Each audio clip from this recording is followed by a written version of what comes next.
My name is Bill Cohane, and I'm the president of the Chelmsford High School Alumni Association. On behalf of the Alumni Association, I'd like to welcome you all again to this most special occasion tonight. It's an opportunity for us to recognize students from the past and hopefully to encourage students of the future. As a student of Chelmsford High School, I can remember many things, but the thing I remember most is how many of my classmates that still long to come back. And I mean that sincerely. I've had an opportunity to travel in the last few years to a number of places and meet with some of my classmates. And the first question is not, how have you been? But how's everybody doing back in Chelmsford? Chelmsford is similar to a tree with strong roots. Its people, though many of them transient, they stay only a few years, have in common that which is shared by those who have stayed for many, many generations. They develop friendships and they develop roots. There's a type of family attitude, family belief that we all share. It's carried through all the students that graduate from Chelmsford High School. I'm very proud to have graduated in 1974. I'm proud of our Alumni Association for sponsoring this type of event. And it's very important to remember that we're not a Hall of Fame that recognizes just athletes like many schools do. We're not a Hall of Fame that is endowed by a private school, well-known individuals, but it is grassroots. It is rooted in the fact that all people are special, that all people have special characteristics, and there are many, many parts of our lives that we should all be proud of. I'd like to take this opportunity to introduce again Herb Levine and ask him to come up and say a few words. Thank you. I've never been in front of a microphone and an audience and said only a few words. Last year I was the only one sitting up here that was wearing a colored shirt. This year, considering the topic of conversation over the last 3 weeks at Chelmsford High School, I figured I'd better dress as conservatively as possible.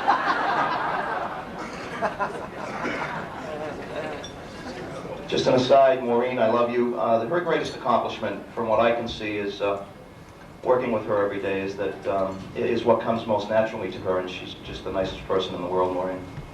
You are sweet.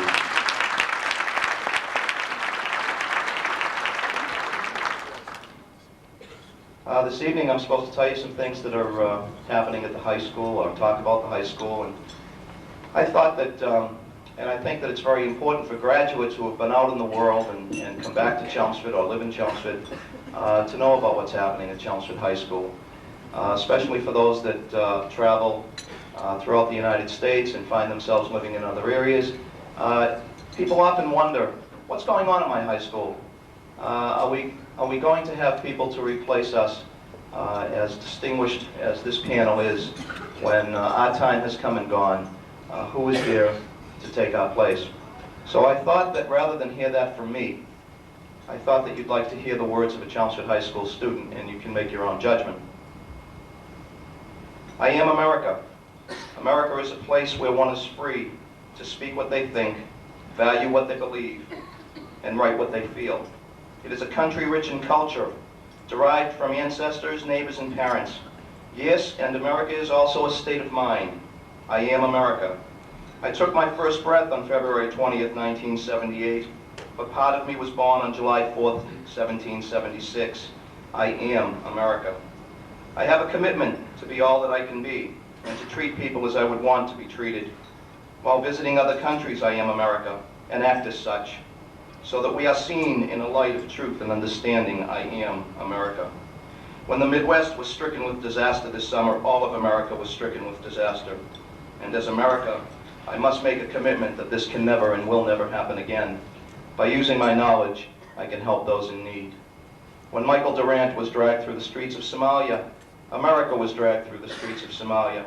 And as America, I must make a commitment that this can and never will happen again. In peacetime, I must be willing to build bridges of hope and prosperity for all, but also in war, be willing to defend my country and bear arms. When the homeless feel the emptiness of poverty, when families are sitting in the cold streets at night, when shelters are so full that they have to turn people away, all of America feels the emptiness of poverty. And together we all must make a commitment that this will never happen again. By using our minds as well as our wallets and feeling compassion for those who are less fortunate than ourselves, we can make a real difference. I am America. America is more than just a country in which we live and die and raise our children somewhere in between. America is a spirit that is in every American, and it is every American's duty, responsibility, and commitment to uncover that spirit and keep it alive to make our country a better place.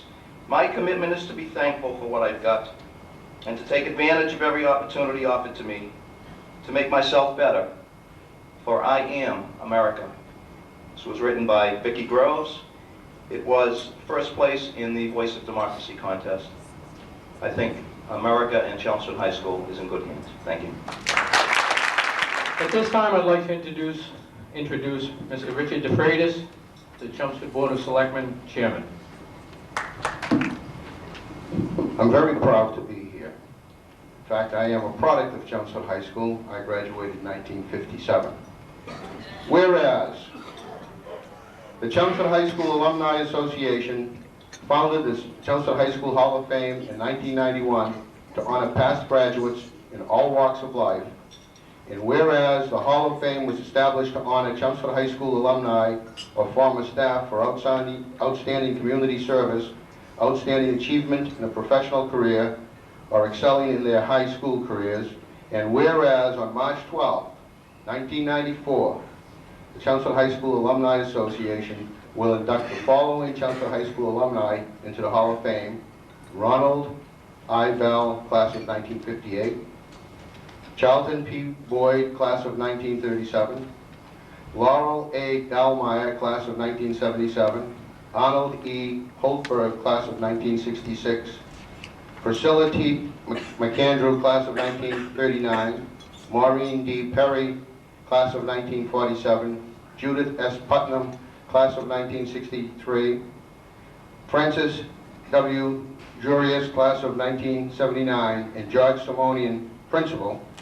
Now therefore we, the Chelmsford Board of Selectmen, do hereby congratulate these inductees and urge all Chelmsford residents to join us in paying tribute to their accomplishments. It's signed Richard E. DeFreitas, Chairman, Peter V. Lawler, Vice Chairman, Robert P. Joyce, Clerk, Jeffrey A. Brem, Selectman, William R. Logan, Selectman, and sealed by Mary St. Hilaire, Clerk.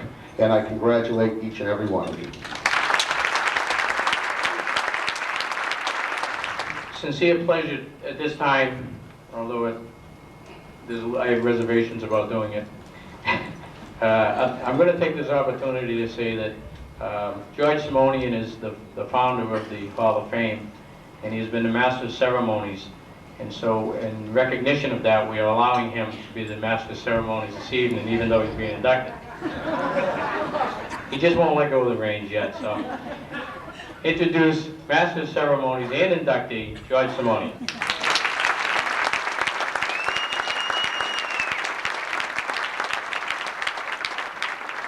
Thank you, Bill. Good evening. It is indeed a great pleasure and an honor for me to preside tonight at our 4th annual Hall of Fame ceremony. Tonight, the Alumni Association is going to honor 9 most worthy people. Alumni and faculty spanning the years from 1937 to 1979. Alumni from Dallas, Texas to Western Massachusetts. From Apex, North Carolina to Rushville, New York. From Laguna Beach, California to Chelmsford, Massachusetts. From school nurses to environmentalists. From science department chairmen to mayors. From family physicians to secondary school administrators. From attorneys to alumni giants. Our Hall of Fame recognizes alumni from all walks of life, especially those who have distinguished themselves while they were in high school, those who have distinguished themselves in their profession, or those who have distinguished themselves in their community, or any combination of the three.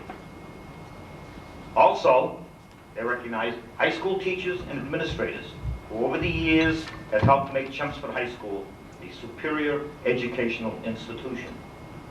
And now, with a great deal of pleasure and pride, let me introduce the incoming class. Ronnie Bell, class of 1958, at Chelmsford High School, member of the National Honor Society, member of the Student Council, sports editor of the yearbook, a National Merit finalist, the recipient of the George Knightley Award, which is given to the highest ranking senior boy who earned the varsity letter. He earned 4 varsity letters in baseball. He was the co-captain his senior year. Earned 4 varsity letters in football. Played fullback and linebacker on the conference and the state championship team of that year. Now I'm going to take a little moment now and digress a little bit. Senior year, that state championship team, they had to beat Bill Ricker to win the state championship. And Bill Ricker at that time was Class C. We were Class D. We were behind, I think it was 8-7, with maybe about a minute and a half to go. They held Bill Ricker deep in their territory. They punted out. Ronnie was deep, got the punt, carried it down about 40 yards. We thought he was going to score, almost did. We're down about the 8 or 9 yard line. Very little time left. They tried a couple of rushes into the line, didn't get anywhere. Brian here was the quarterback. Stepped back, threw a pass to Peter Bernard. Where's Peter? He's in here someplace. For the winning touchdown. Okay? So we're well represented here with that championship football team. In fact, Bobby Gagnon, the co-captain, was here too. Okay? Bobby Gleason, that whole team was about here. But that was a great, that was the start of the tradition, as you all know, what I say about Thanksgiving Day. You know, 2 things happen every Thanksgiving. You know, everybody eats turkey, we beat Bill Ricker.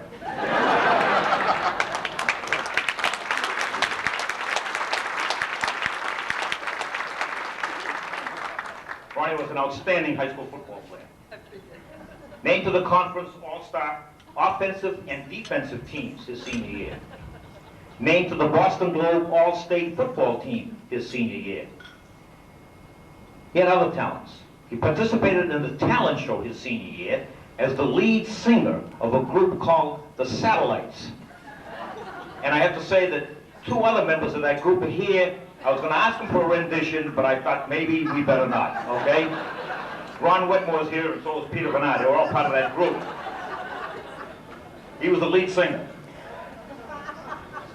Ronnie went on to the Naval Academy, graduated Annapolis, 1962, with a Bachelor of Science degree in engineering. He was the co-captain of the freshman football team. He was asked to be a captain of the varsity defensive team his senior year, but elected to play both ways instead. Went to the Orange Bowl in 1961, when Navy was number 4 in the nation.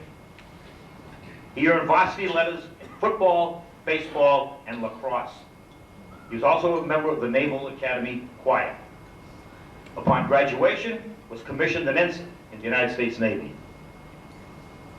Naval career, very distinguished. Retired in 1991 as a naval captain after 29 years of both active and reserve duty. Served as a naval flight officer with over 3,500 hours of flight time. Served as commanding officer and executive officer in a number of operational and administrative squadrons and groups. He graduated from the United States Naval Justice School, cum laude, in 1964. 4 out of a class of 110. Graduated from the National Defense University, where he was number 8 out of 180. Awarded the following citations: Naval Achievement Medal, Armed Forces Rescue Medal, National Defense Medal, Navy Overseas Service Ribbon, Expert Rifle and Pistol Ribbons, Meritorious Unit Commendation. Ronnie went to law school, graduated from Suffolk University in 1973 with his law degree cum laude, 11 out of 295. Served as editor-in-chief of the Suffolk University Law Review, one of the highest honors in any law school. Recipient of the Certificate of Excellence for Oral Advocacy in First-Year Moot Court. Recipient of the American Jurisprudence Award for Excellent Achievement in the Study of Contracts. Graduated from Harvard University Law School in 1975 with his master's in law. He was one of approximately 20 graduate law students from the United States and a class of about 100 from around the world that was pursuing this degree. Presently, Ronnie's a practicing attorney in the Merrimack Valley. He's a member of the Harvard Club of Laurel, the Rotary Club of Chelmsford, the Wardroom Club of Boston, the Lowell Bar Association, the Massachusetts Bar Association, the Massachusetts Academy of Trial Attorneys, and the Massachusetts Bar Foundation. He has coached in the Chelmsford Youth Soccer League, coached in the Chelmsford Youth Basketball League, and he has coached the Chelmsford Pop Warner Football League. He's participated in the Chelmsford High School Career Day, the charter member of the Chelmsford High School Alumni Association, and a very active member of the class of 1958 reunion committees. His family includes his wife Valerie, Chelmsford High School class of 58, two daughters, Susan, Chelmsford High School class of 1985, and Nicole Hathaway, and a son, Scott, Chelmsford High School class of 1987.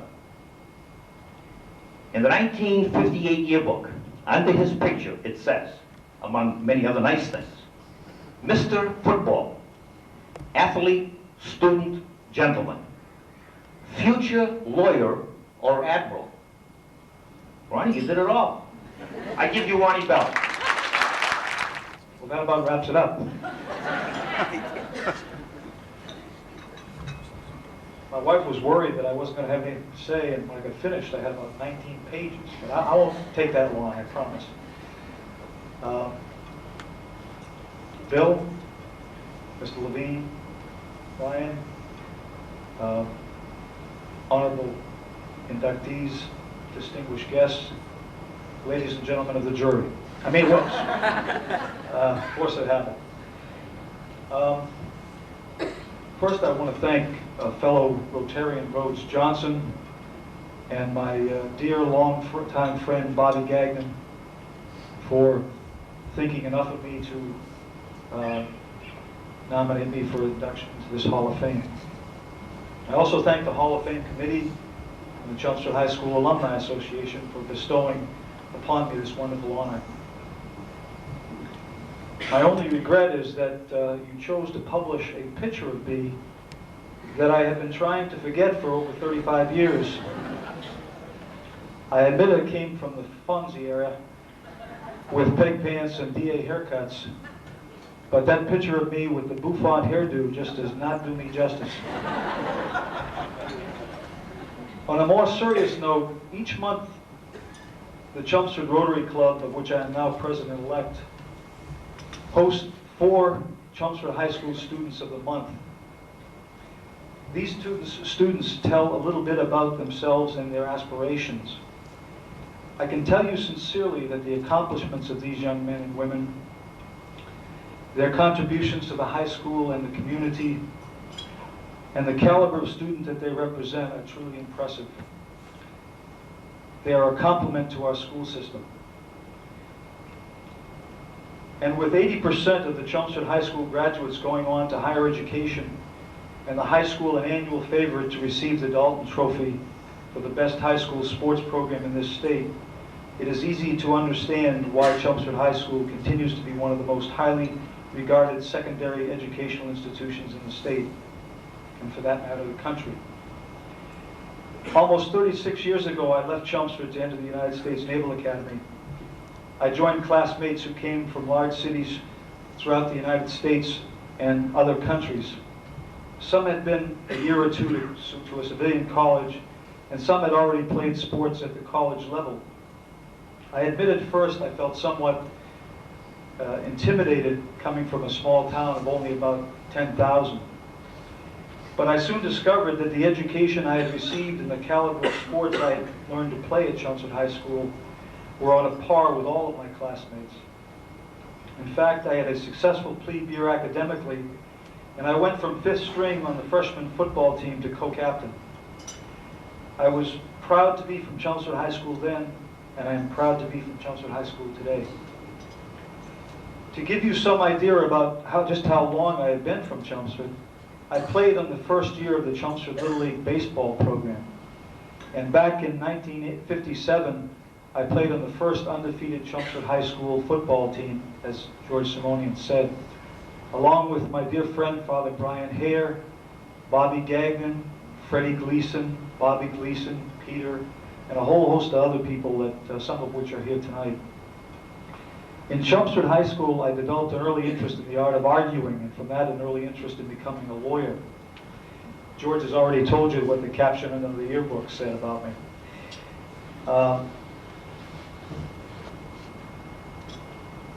I went to the Naval Academy in Annapolis, and while a junior at the Academy, the Navy football team, led by Heisman Trophy winner Joe Bellino, finished 4th in the nation.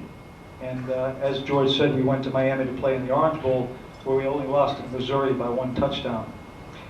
Then President-elect John Fitzgerald Kennedy invited Bellino, me, and 3 other Navy football players from Massachusetts to have dinner with him at his place in Georgetown, outside of Washington, D.C. I have a picture of that occasion prominently hung in my law office in Chelmsford. When I graduated from the Naval Academy, I elected to go to naval flight training in Pensacola, Florida.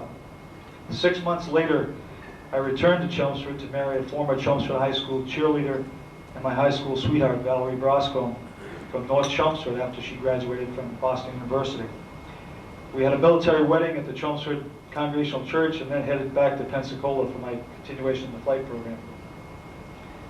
I remained in the Navy for almost 30 years, during the first 8 of which years I was on active duty, and I traveled all over the world, and we lived in about 11 different places, from Argentia, Newfoundland to Pearl Harbor, Hawaii.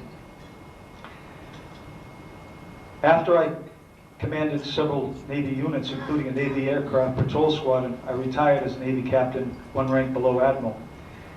After 8 years of active duty, however, I elected to pursue the second avenue prophesized in the high school yearbook, the law.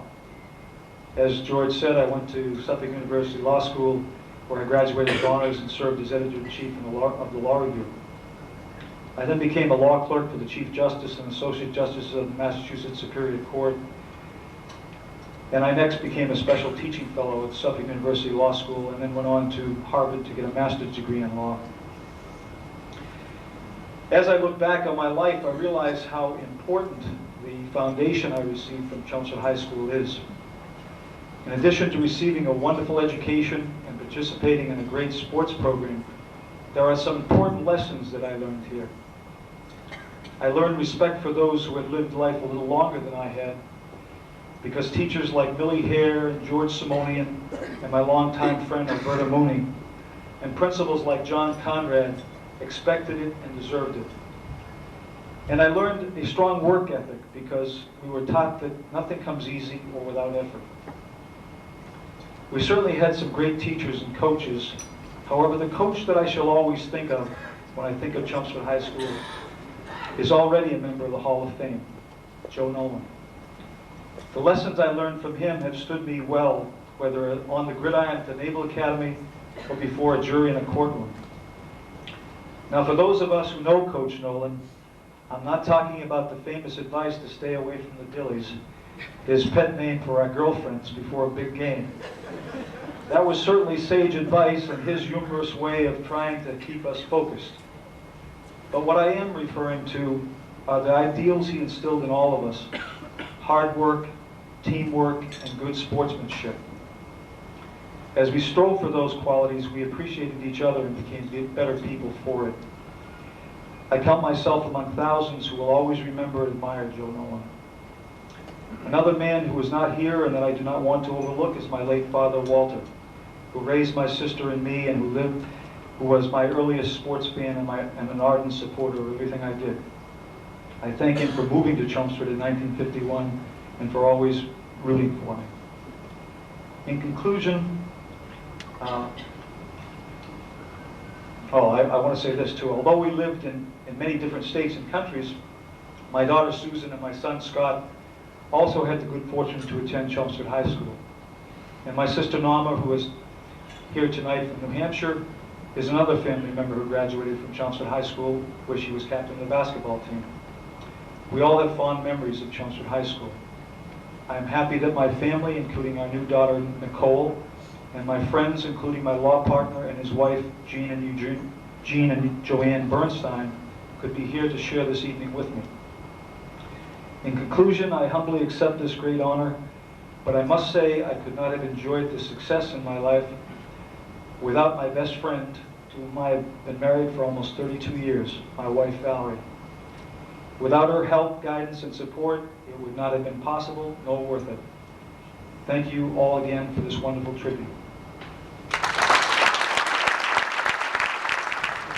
Charlton Boyd, class of 1937.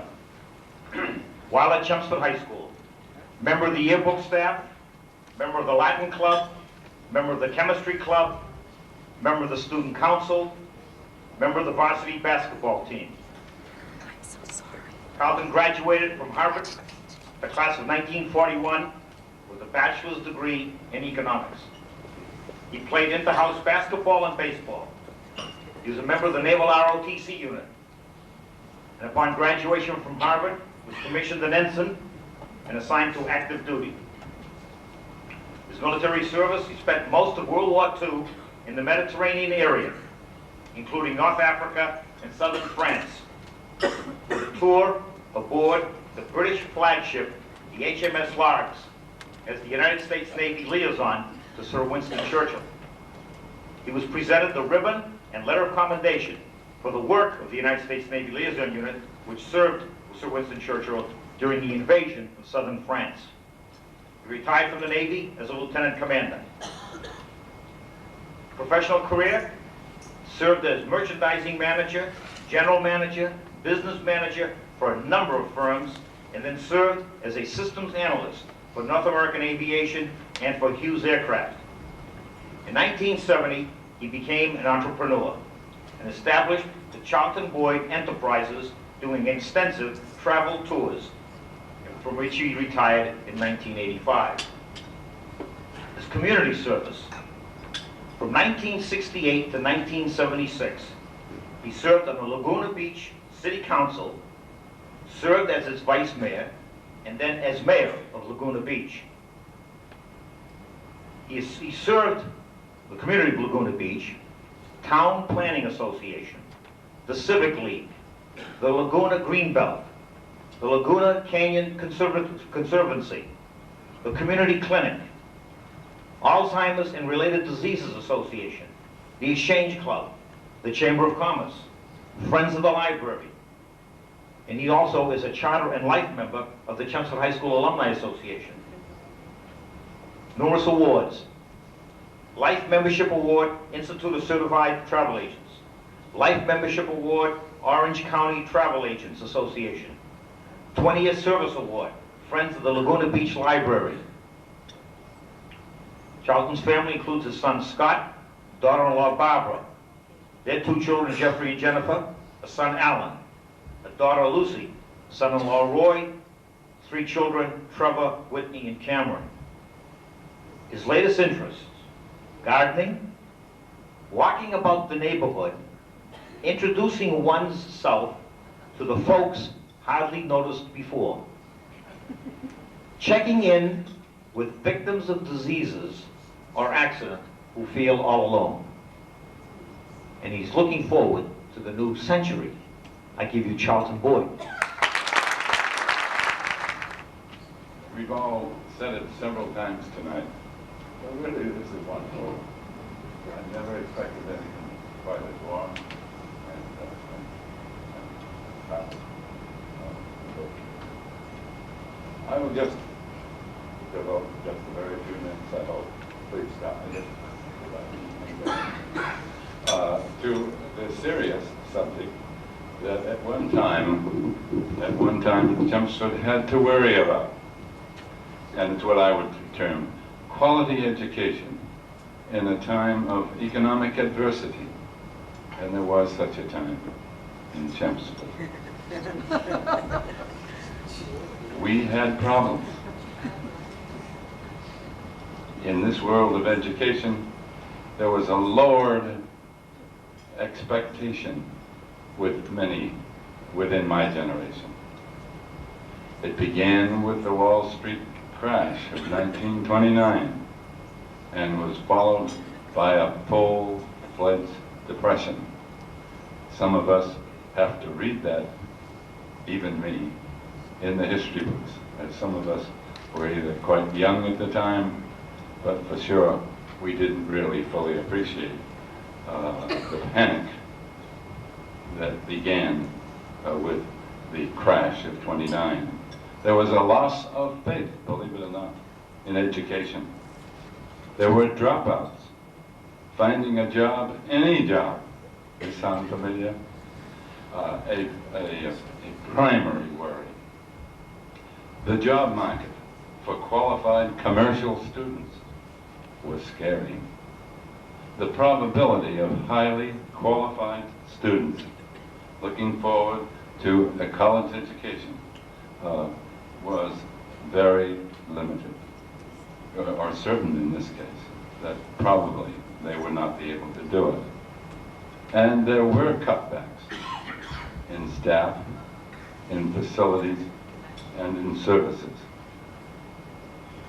But it wasn't all black. There were some solutions. And some of the important ones, and some of the descendants of those people I've met here tonight, a name like Gagnon, became like a name like Parkhurst, and Perham, and Zabrick, to mention only a handful. Involved parents, entire families, and the community generally, and the public school system. And I emphasize the word generally. Chelmsfordites, like lagunatics, as we call them in California, were determined to continue to provide the quality education that this town has had since its founding. Thus, problem solvers were needed, and they were sought, and they in turn were attractive. Some of them could use the employment as well to Chelmsford. Seasoned and experienced educators, Superintendent George S. Wright, Principal Lucian H. Burns, and Assistant Principal C. Edith McCarthy. Tightened belts, they really did, often uncomfortably tight. Consolidated positions and made the changes necessary to cope. Principal Burns doubled as a teacher of geometry. Gifted teachers, not just teachers, special teachers, were attracted to Chelmsford to help instill a faith in and a love of learning. F. Christine Booth, ever heard that name before? John S. McLaughlin, Proctor P. Wilson, Daisy B. McBrain, Morris Budnick, Catherine Mooney, emphasized reality, counseled, and inspired us. This high caliber teaching helped us all in the class of 37. Students with college honor minds, entering the medical, legal, and other professional fields. Similarly, those who saw an opportunity in commercial pursuits carved out successful and satisfactory careers. Thus, indeed, there were solutions to those heart-shaking problems. And now, in modern times, we have incredible individuals like George, who puts more into his handshakes than some people can put into their entire lives.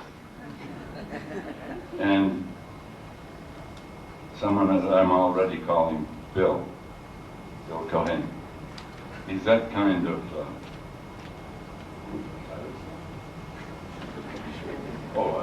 I wouldn't, no.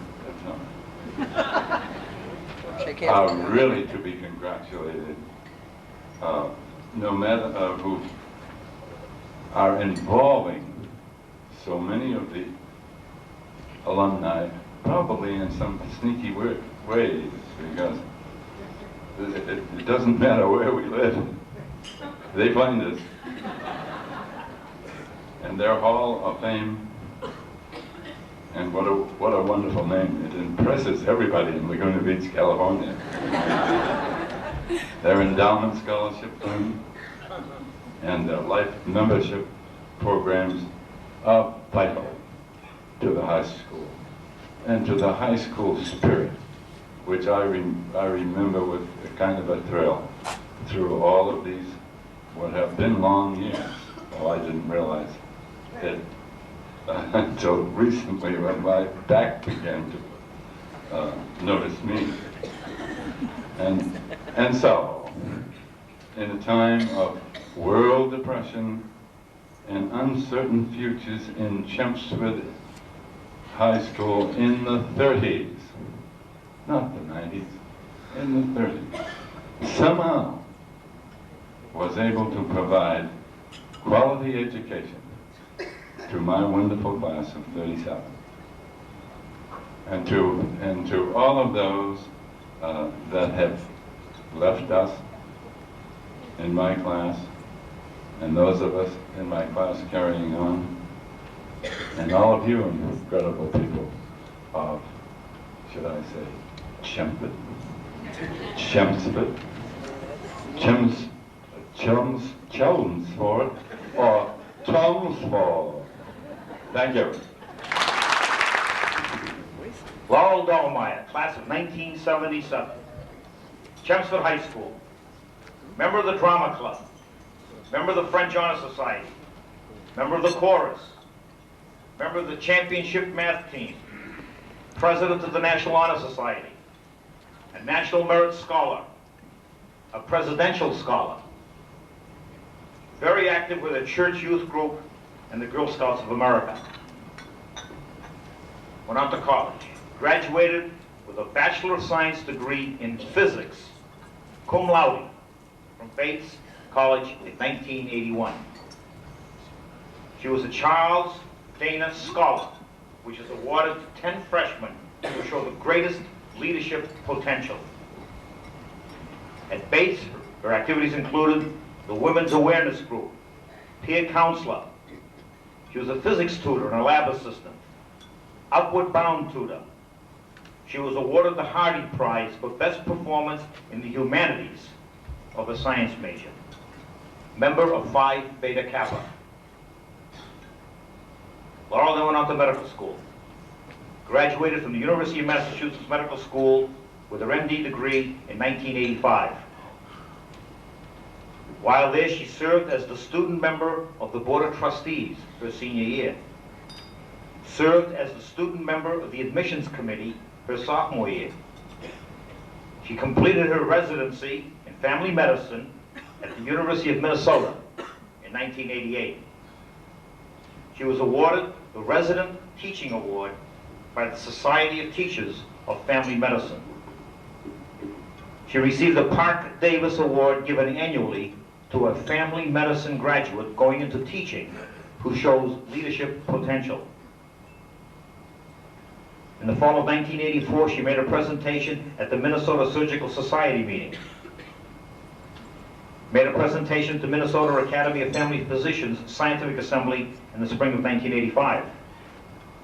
She worked at the Planned Parenthood Teen Clinic. She presently serves as an assistant professor at the University of Rochester Medical School, Department of Family Medicine, working mostly on recruiting medical students into primary care and rural practice. She is the primary author of the current undergraduate training grant in her department and the author of the current accreditation document for a rural residency track. She started and ran a support group for female family practice residents. She works with 3 to 5 female medical students every year as a mentor, helping them learn to prioritize and integrate family life and being a caring physician. She serves as a regular interviewer of prospective University of Rochester Medical School applicants and serves on the Financial Aid Committee. Does research on screening mammography and has made presentations at national and local meetings. And just recently, I would say within a couple of weeks, she presented a paper on access to prenatal care in minority families at the Society of Teachers of Family Medicine Conference in Florida. She is the founder and medical director of Farmington Family Practice. It is a patient-centered family practice of over 3,000 patients, which serves the community 24 hours a day, 7 days a week. And the staff includes one other MD and a nurse practitioner, and they care for all ages in a rural area in western New York State. Laurel belongs to a number of professional and medical associations and is a member of the Chelmsford High School Alumni Association. Her family includes her husband, Thomas Drennan, 2 sons, Zachary and Skylar. They also have at home a high school senior whose parents are unemployed and living under very marginal conditions. And they are helping this young girl prepare for the future. In the 1977 yearbook, under her picture, it says, "Life is tough." Well, she sure is making it a lot easier for a lot of people. Ronald Dallmeyer. Actually, I thought I was coming to a roast for George Simonian. I never would have come if I'd known what this was for, and now I don't have the right speech to make. But I guess I'll try and fake it. Also, listening to Mr. Simonian's talking about my life, I guess I know why now I'm so tired, because it made me tired just to hear it. My sons right now are just 3 and almost 2, so all those of you who have young children or have raised young children, I salute you. I feel really honored to be here and very, very proud to be an alumnus of Chelmsford High School and the daughter of my parents, Cliff and Margot, who are here. There's an organization that some of you may have heard of. It's the Adult Children of Normal Parents group. There may not be many of you in the room who belong to that group, but I actually do.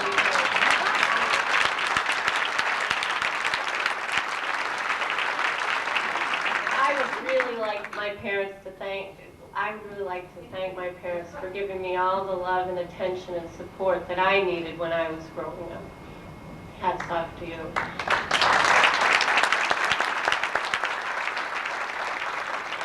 While I'm on thanks, I'd like to thank the strong 1977 and 76 contingent here for their support. I'm really, really touched and very, very pleased. And I wish I could sit with you instead of up here.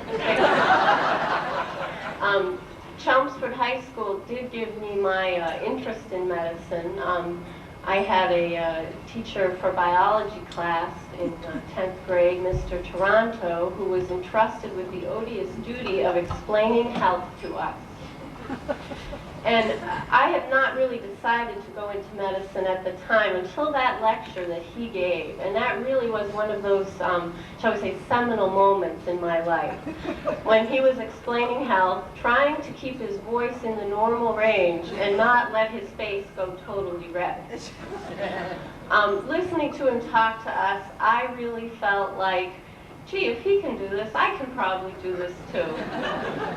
And not only that, one student who was in the class at the height of the lecture raised his hand and said, and I won't mention his name, I don't think he's here, but I won't anyway, Mr. Toronto, if you have a sexually transmitted disease and you give it to someone else, do you still have it?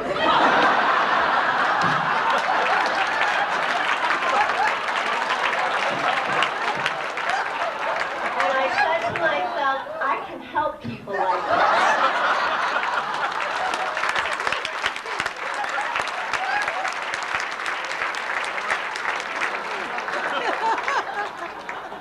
I really wish it were that simple. Unfortunately, as many of you know, it's not. And the only other thing I'd like to say, aside from my thanks to everyone who's helped me at Chelmsford High School and all my other points along the road, is that I'd like everyone in the room to think about a teenager or a young person that they know that needs help and support, and try and help and support them. we all are very privileged people to be here. We have a lot of resources, and there's a lot of people that aren't as lucky as we are, and aren't the adult children of normal parents. There's a lot that I do, and there's a lot every day that I don't do because I can't, but I'm still trying. And I remember that Paul Songus, who's another person a lot of people here know and respect a lot, said to me and my whole medical school class as we graduated that he really wanted us to be people to make a difference. And I've kept that with me for most of my medical career as well. And I hope I still keep it with me. I'm going to quote somebody who I don't remember who it is, because again, I don't have my notes, but it's a very simple message that I'd like to leave you all with. It's do what you do well, do it locally, and do more of it. And I think that's a perfect example of a motto for Chelmsford High School and Chelmsford High alumni. And thank you all again. Arnold Holtberg, class of 1966, at Chelmsford High School. Member of the varsity football team, earned 4 varsity letters. Most valuable player, junior and senior years. Conference All-Star, junior and senior years. All-Scholastic Eastern Massachusetts, sophomore, junior, and senior years. All-New England, junior year. Honorable mention, All-American, senior year. Conference leading scorer, junior and senior years. State place-kicking champion, sophomore and junior years. During those 4 years, Chelmsford High School football was a dominant force in the state, compiling 3 conference championships and a record of 30-3. Arnie was a member of the varsity basketball team, earned 3 varsity letters. All Scholastic Eastern Massachusetts, honorable mention senior year. During those 3 years, Chelmsford High School basketball won 2 conference championships and 1 state championship, compiling a record of 55-14. Member of the varsity baseball team, earned 4 varsity letters as a catcher. He was the captain his senior year. Most valuable player his senior year. All Scholastic honorable mention, freshman and sophomore years. All Scholastic, junior and senior years. The baseball team was state champions his senior year. So if I could summarize just very briefly his senior year, he played as the quarterback on a football team that lost 1 game in a big upset to Methuen. They won the state championship in basketball, and they won the state championship in baseball. And he was an integral part of all 3 of those teams. And on Sundays, Arnie was a lay reader and preacher and a Sunday school teacher at Trinity Lutheran. He was a busy young man. College, graduated from Princeton University, cum laude, with a Bachelor of Arts degree in sociology in 1970. He was a member of the baseball team. Captain of the freshman team, earned 3 varsity letters.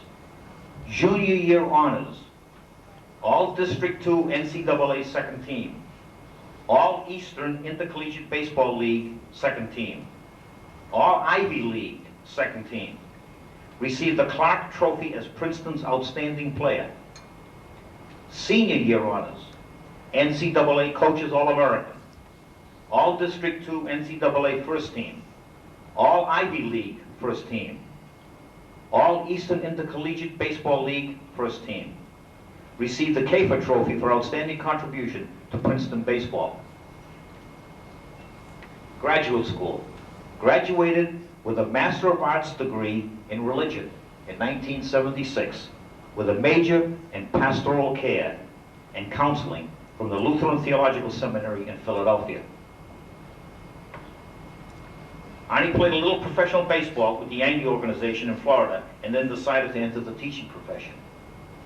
But I forgot to mention something. I want to mention something. I hope you don't mind. His senior year in high school, I'd like to go back to that state championship game.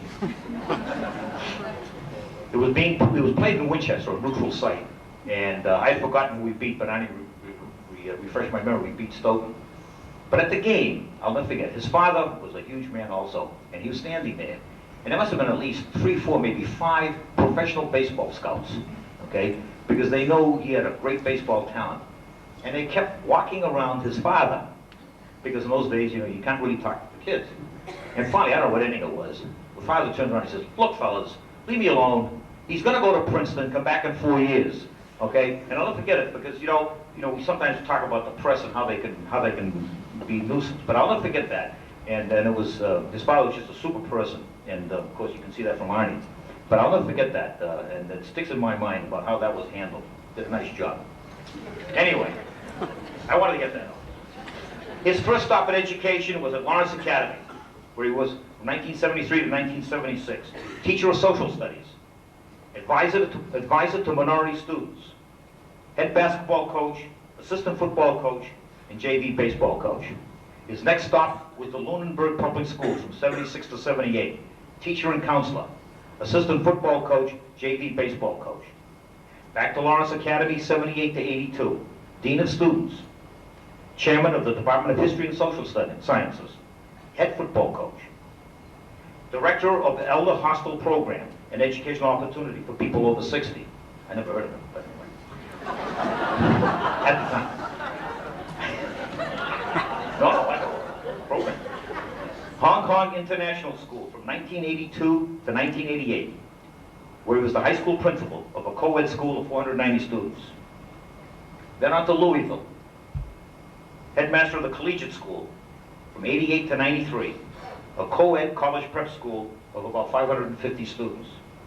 And now, he's presently the headmaster at St. Mark's School of Dallas, Texas, college prep school of about 760 boys. Serves his community very well. Member of the Princeton University Alumni Schools Committee. Member of the Community Drug Advisory Council while he was in Hong Kong. The president of the Little League Board of Directors. A member of the Legislative Policies Committee of the Louisville Area Chamber of Commerce. Member of the City of Readers Task Force established by the mayor of Louisville and the county judge executive of the Jefferson County. In Louisville, member of the Board of Directors of the Crane House, a Chinese cultural organization. Member of the Trade and International Relations Committee of the Louisville Chamber of Commerce. President of the Louisville Independent Schools Council. And president of the Kentucky Association of Independent Schools. Arnie's wife includes wife Jan, Chelmsford High School class of 66, a daughter Gina, and two sons, Nathan and Michael. The class will of 1966 yearbook says, Arnold Holtberg leaves the coaching staff minus one phenomenon. How true.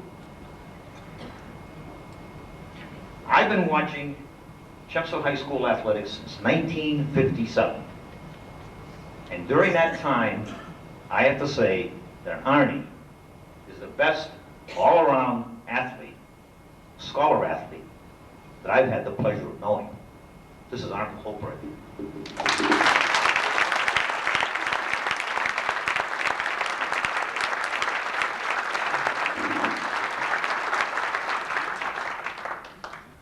George, thank you very much for that very generous introduction. And thank you very much to the Alumni Association Board of Directors for bestowing this honor on me. I am deeply touched by the opportunity to be here today. And thank you for this wonderful function. It's good to see so many familiar faces out here tonight. We've been away from Chelmsford for most of our adult lives, and so at times we can feel somewhat disconnected, I suppose. And this fall, when George Simonian called and left a message with Jan, the effect that he wished to talk to me, she said, how in the world did he find him? As though we were on the lam for all these years. Well, I have to admit that I was a bit bewildered too after our stops in various locations on different continents. However, when I spoke with George and he did tell me that I was being nominated for induction into this Hall of Fame, I was humbled. As I listened to the introductions of other inductees tonight, I am humbled. This is a wonderful group of people. We are part of an outstanding community, this Alumni Association. We have been away for many years, but at times things occur in my life which allow me to feel very much connected to CHS and Chelmsford. In fact, this fall, I began the habit of purchasing the Boston Sunday Globe at a local bookstore in Dallas. One Monday I went in and picked up the newspaper, Carried it home, opened it up. Didn't start with the sports page, of course, but managed to get there. And I opened it up, and lo and behold, there was a photograph of a maroon-suited football player dashing down the sideline, heading for a touchdown. A story of the Chelmsford High School game that weekend. Well, I was so enthusiastic, so excited, that I took the paper in and showed it to my football coach at school the next day to show him what football tradition was all about. A huge risk to tell a Texan about football tradition. He and I are still on good terms. He claims our tradition at St. Mark's is stronger than here, but he'll still argue the point with me and not turn his back. Of course, I have to say over his contract, too, so. And then later in the autumn, prior to the Turkey Day victory over Billerica, Andy DeVilla's class of '65 called up to chat and to see what my thoughts were on the great tradition and great rivalry we have with Billerica. And again, I felt very strongly connected, a great sense of pride, great sense of enthusiasm, a great sense of connection, in fact, with CHS and Chelmsford. I realized how deeply I feel about this community. And thinking back to my years at Chelmsford and what I'm doing now, I don't believe it's any coincidence at all that I find myself in education. So much profound, so much important happened for me in this school. I remember the important lessons. I remember Dave McPhalen on the baseball field, reminding us all the time to know our limitations so that we would function well as a team. Henry McCarthy, cajoling and nurturing us toward another tech-turning appearance only as Henry could do.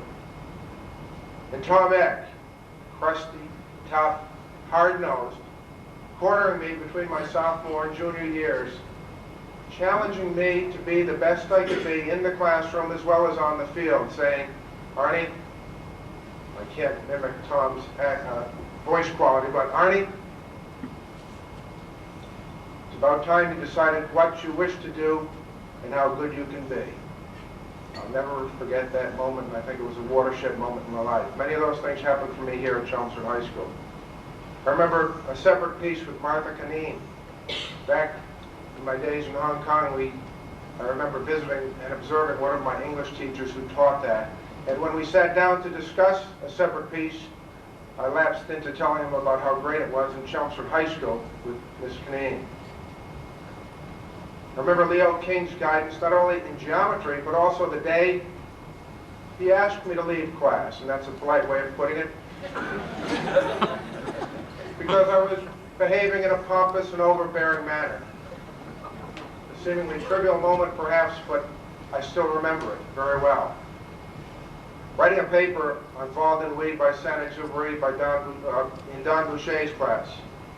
I remember the great sense of satisfaction I had doing that, although some of my classmates remind me that I didn't know enough French to write a very good paper. And of course, George Simonian's concern, his accessibility, and very clear and unyielding advocacy for students. There are many more whom I could mention tonight, many more who affected me and have affected those of us who have gone through the high school. And I am reminded all the time of what great role models I had, not only as an adult, but for someone who finds himself in the position of working with young people virtually every day of the year. I couldn't have asked for better. And education is a priceless commodity. What I found, what I experienced here at Chelmsford High School, was beyond that. It's enduring and it's timeless. I carry so many good memories with me from the days in the early and mid-'60s when I attended CHS. And I tell those stories with great regularity, in fact, in the context of my being a school person. And I want to assure my classmates and teammates who are here that hardly any of those stories are libelous or defamatory. But I remember Dan Gleason, teammate, good friend, wonderful example, who was posthumously inducted into this Hall of Fame in 1992. I remember the great friends, the great teammates, the championship seasons, but more the relationships that we shared, the fun, the outstanding school spirit which I've not found duplicated anywhere else, and a cadre of always caring adults. And I'm left with indelible impressions. I experienced and still experience a great sense that representing Chelmsford High School is very special and very important. I wish my wife Jan could be here with me tonight. She's certainly the most special thing I found at Chelmsford High School, but unfortunately she's tending to a family emergency. But she wanted to be here to be with friends as well. In sum, I'm proud to be an alumnus of Chelmsford High School. I'm thankful for what I received, for the depth of caring that I experienced here at the hands of very outstanding teachers and coaches.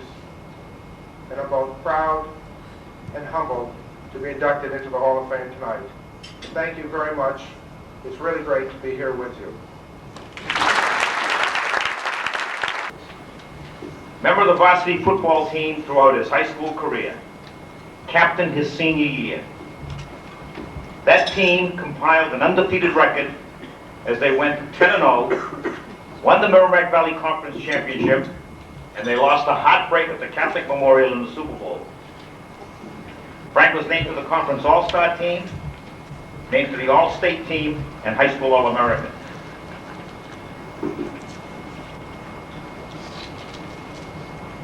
That year was a great year. After each game, I'd be down on the field, and Frank would come over, bloody, dirty, give me a great big bear hug, lift me up off the ground, and would say, "We won another one," and he'd put me down. Later, in June, at graduation, a very distinguished service. Every graduate comes up, I shake their hand, they get the diploma and go off the stage. Frank comes up, great big bear hug, lifts me up off the stage. I say, "Frank, put me down." He says, "We won another one."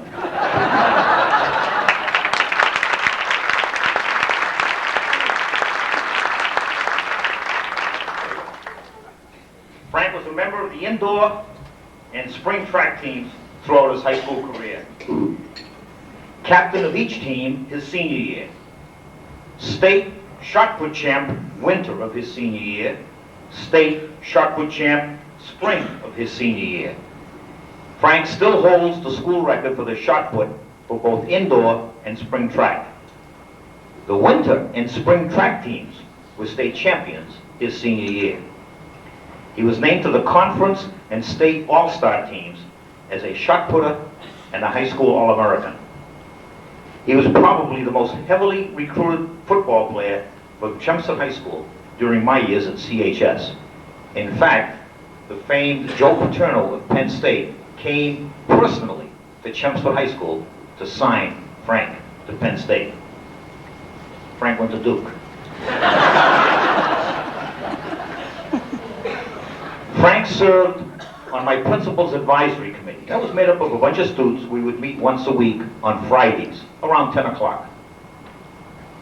One day, Frank comes into the office. "Mr. S," he said, "look, on Friday's meeting," he said, he says, "I usually eat around 10 o'clock. And he says, I get pretty hungry." He says, "Do you think you might break the rules and let us eat Friday?" I says, "Frank, respect precedent. We're meeting in the conference room." He says, "Look," he says, "one time, huh?" I said, "Okay." He says, "I'll bring the pizza." Friday we're meeting, there's no Frank. About 5 minutes later, in he walks in with 3 big boxes. I says, "Frank, who's going to eat all that?" He says, "No problem, Mr. S. 2 of them are for you, one's for me." For the rest, the 2 of them for the group and 1 for him. Frank was great. Super. So much so that he was named the Male Athlete of the Year. Beyond that, he was named the Male Student of the Year. Frank went to Duke, graduated in 1983 with an AB degree in botany and biology. Played offensive tackle for 4 years while on athletic scholarship. Received his master's degree in forestry from Duke in 1984, and while in graduate school, served as an assistant line coach to the football team. During his summers while at Duke, He worked forestry jobs in the Wilmington, North Carolina area. He worked for the Park Forest Service in south central Utah, doing human impact studies in places like Escalante, Zion, Bryce, Cedar Breaks, etc. And also in Yellowstone, doing wildlife and fishery studies. After graduating from Duke, he went to Alaska and served as a fishing guide for 4 years. Moved back to North Carolina to landscape and to work outdoors. Married 5 years ago, and he owns 2 businesses. He owns a beautiful home on 6 acres by a lake in Apex, North Carolina. Frank has a lovely wife, Yvonne, and a son, Joshua.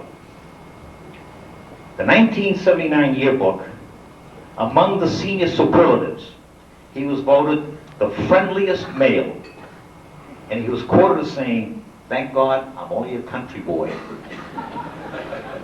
In a letter that he wrote to me last year, he said, "I have truly been blessed thus far in my life, and it gets better and better every day. It's great to be able to chase and occasionally catch the dreams and goals I have set for my family and myself." Frank plans on a very early retirement to be with his family and to be in a position to help others. Frank is truly a very remarkable young man. I give you the gentle giant, Frank Jurius. How y'all doing tonight? This is an awesome evening. I knew it was going to be great, but I felt like I was in the dark for what was going to actually go on. I knew we were going to do more than Rose George tonight, but this is an incredible feast and get together. And the first thing I like to do always when I'm in front of a group of people like this is to thank my Heavenly Father, for without Him, none of us would be here, or I wouldn't be able to share with you the things that I've done in my life, which would be brief tonight, but He deserves all the credit, and I thank Him every night and every day for it. My lovely wife, Yvonne. Dang, I'm supposed to be happy here. It's an awesome marriage. I'm not crying because I got married to her. Just all the things that we've been able to do together, because it's so difficult as one person do anything, but as two, you have the power of doing so many other things. And she blessed me with a fantastic, awesome son named Joshua, and we have another one coming in September, and we're very excited about that. It's just, okay, easy now. It's just been an exciting life, and I wake up every day thinking it's going to be. I wake up again every morning and say, "This is the day the Lord has made. Let us rejoice and be glad in it." And I might sound like a religious fanatic. I'm not. I just know where to give praise, and to all the credit and the glory that I can have in my life is because of Him. And I have been very fortunate in all I've done. I realize the importance of setting goals and having dreams. People think, you're too old to dream, or dreams never come true, and to me that's a bunch of bunk. You can believe anything if you really believe in it, go for it.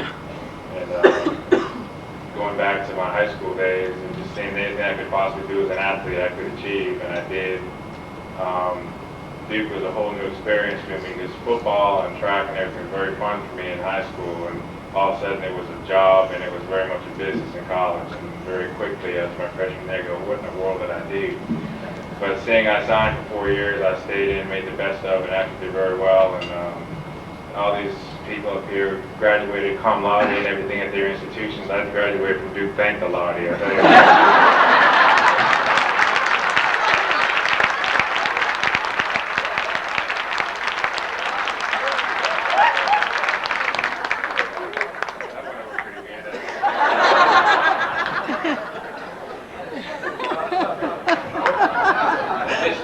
I was able to realize so many things, and Duke opened the whole western part of the world, or of the United States to me, by going to Yellowstone, Utah, like George said, doing different studies. And my all-time dream as a kid was to go to Alaska, and I figured once I graduated from Duke, if I didn't go then, I'd never go. So I chased the dream and became, I think, one of the best fishing guys that Alaska's ever had. Incredible clientele we had, repeat customers, and that was just a dream that I knew I had to do, and I did, and I did very well. And after finishing at Duke, I had trouble with people in a sense. I saw a whole different area or way of people live.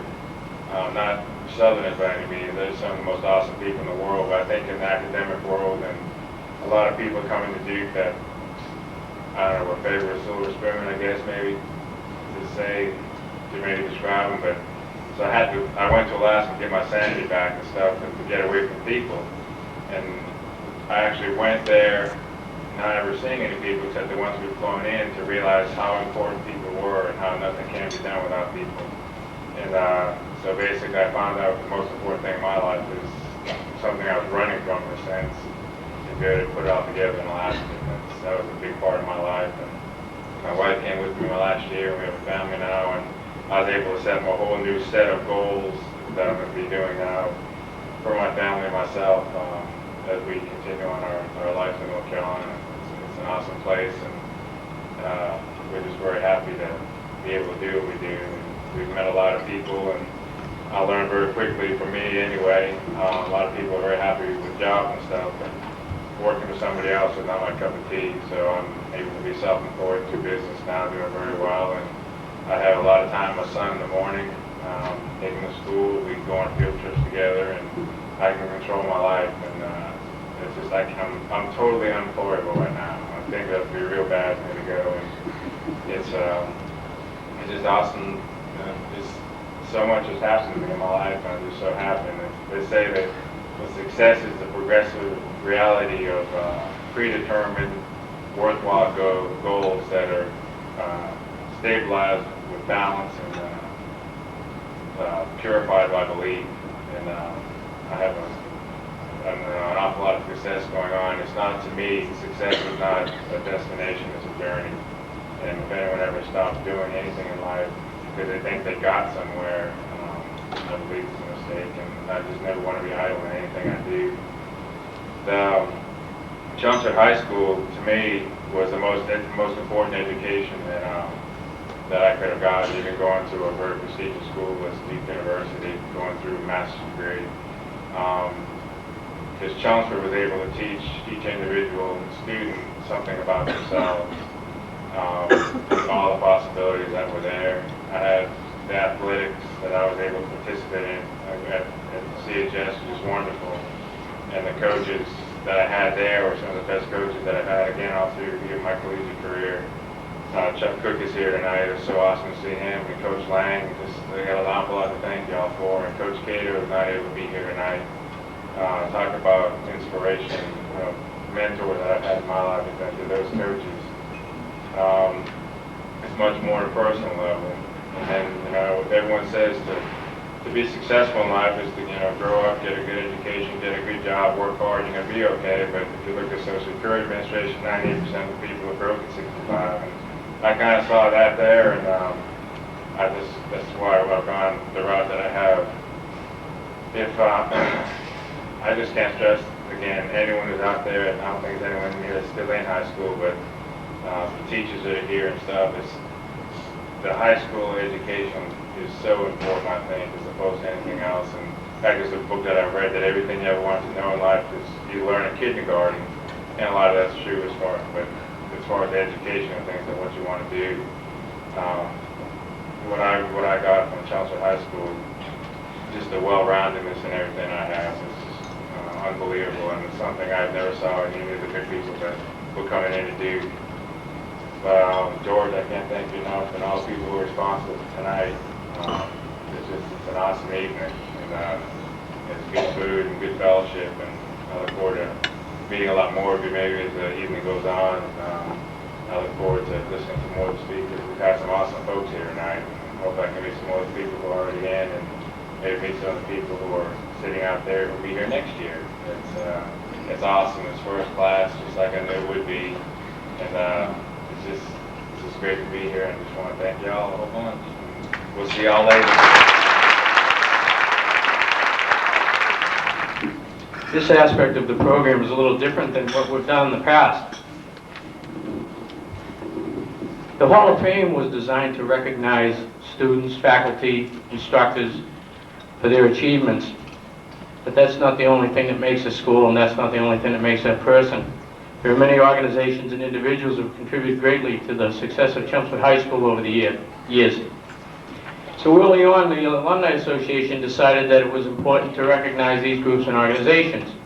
We thought it appropriate this year to give a special award to an organization that we felt has contributed much to the community and to the school in particular. This is not an annual award, it's a special award. It signifies that an organization has gone, or an individual, it may be given to an individual, has gone above and beyond the call of what has ever been asked. This evening we award the Golden Lion to the Chelmsford Lodge of Elks. The Chelmsford Lodge of Elks was chartered in 1964 as Lodge number 2310.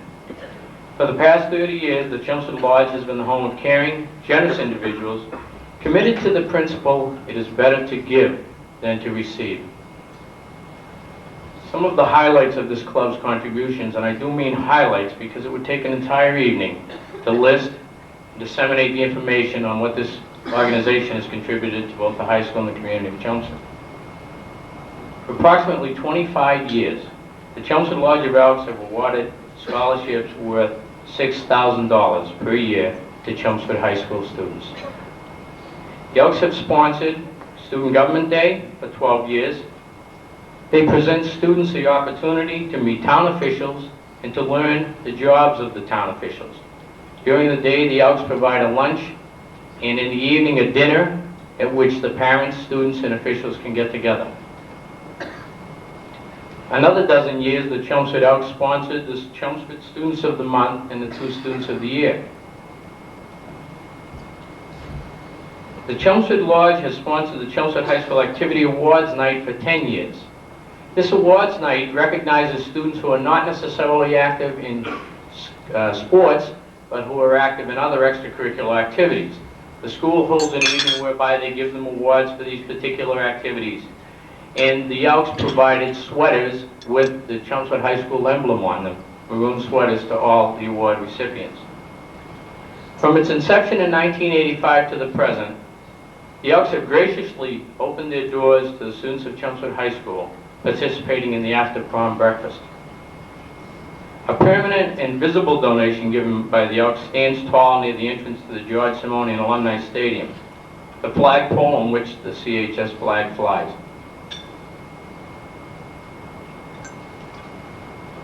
And if I may digress for just a brief moment, George always had the vision of a stadium. And after securing the construction of the stadium, he thought it would be appropriate to have a fitting memorial or some kind of recognition to certain people that may have been associated with the high school. And also at the same time to have the flags of the United States, the flag of the Commonwealth of Massachusetts, and the flag of Chelmsford High School.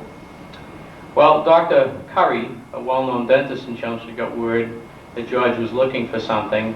He contacted George. And he said, George, I'd be willing to donate the money for a flagpole, and I'd like it to be a memorial to my son, Chris. And George had also been appointed the conservator of some money left by all of Little Hill, a long and well-respected educator in the community, and he decided that that money may be used for a second flag. So where does he turn for the third flag? Well, he called the Elks. Of course, always ready and willing, they said, we'd be happy to donate the money for that third flag, George. And not only did they donate the money for that third flag, there was no, they didn't want any recognition necessarily.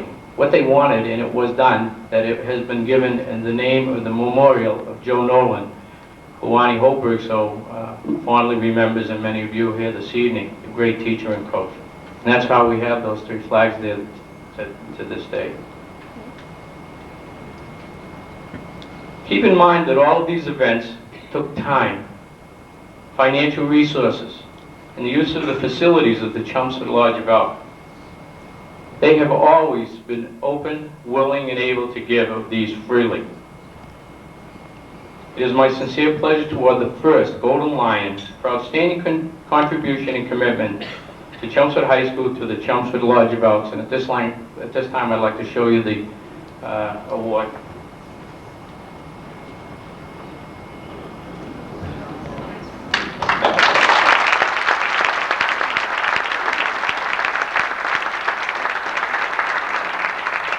like to read it to you. It says, "The Golden Lion Award, presented to the Chelmsford Lodge of Elks for the generous and continuing support of Chelmsford High School by the Chelmsford High School Alumni Association, Hall of Fame 1994.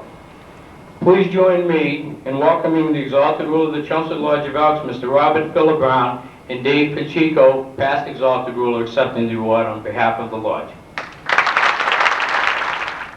I guess it makes it a little easy for me to get up here because no one's been talking about me. I happen to be a 1957 graduate of Andover High School, and you can tell what kind of football team we had if you listen about Ron and Bob Gagnon and his group. We didn't do too well. But I did have 5 children that graduated from Chelmsford High School, and when I get home, I'm going to call the oldest one and see if she had Mr. Toronto as a teacher.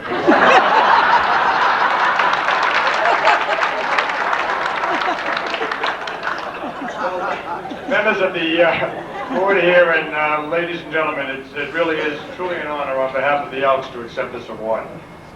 On behalf of its officers and members, of course. The nice thing about an evening like this is what makes us feel good at the Elks is that people realize now that we are much more than just a social organization. The Chelmsford Elks, as they said for the past 30 years, has been very much involved in the welfare of this community through their charitable activities. In the past, we have donated a van to the police department for their public safety officer, the Jaws of Life to the fire department. We have run many blood drives, senior citizen dinners, involved in many, many veterans affairs, assisting in the Veterans Memorial Park, as well as dealing with the hospitalized veterans at the hospital in Bedford. We also are not that far back in the Stone Age. We recently got involved with the Chelmsford women's organization called the Emblem Club of Chelmsford. It was a group of wives and sisters and friends of the Chelmsford Elks. They are at this particular moment involved in a very difficult fundraising project. They volunteered to try to raise enough money to purchase, I believe they call it a defibrillator, there we go, for each of the fire stations, and I wish the ladies very much success as far as that goes. Upon rare occasions when the powers to be would let us, we even managed to get off a few firework displays on the 4th of July. And for the past 12 years, the Chelmsford Elks has sponsored the 4th of July parade, which probably saved it from becoming an extinction in this town. As far as some of the other things I was going to mention about our activities with the high school, Bill already took care of it for me, so I don't really have to mention too many of those things. I just would like to say that we do sponsor a Boy Scout troop also. And actually our first Scoutmaster was our present exalted ruler, Bob Phillip Brown, who unfortunately couldn't get up here this evening because he's confined to a wheelchair. So he hasn't had too good a year. As far as some of the other activities we've had at the club, Student of the Month, the activities, Government Day. Just a little story about the first year we had our student, the Student Youth Government Day. The gentleman who was elected to be the chairman of the Board of Trustees, of the Board of Selectmen was Mr. Bill Logan. So he did make it once anyways, and he's probably retiring before he gets a chance to do it again.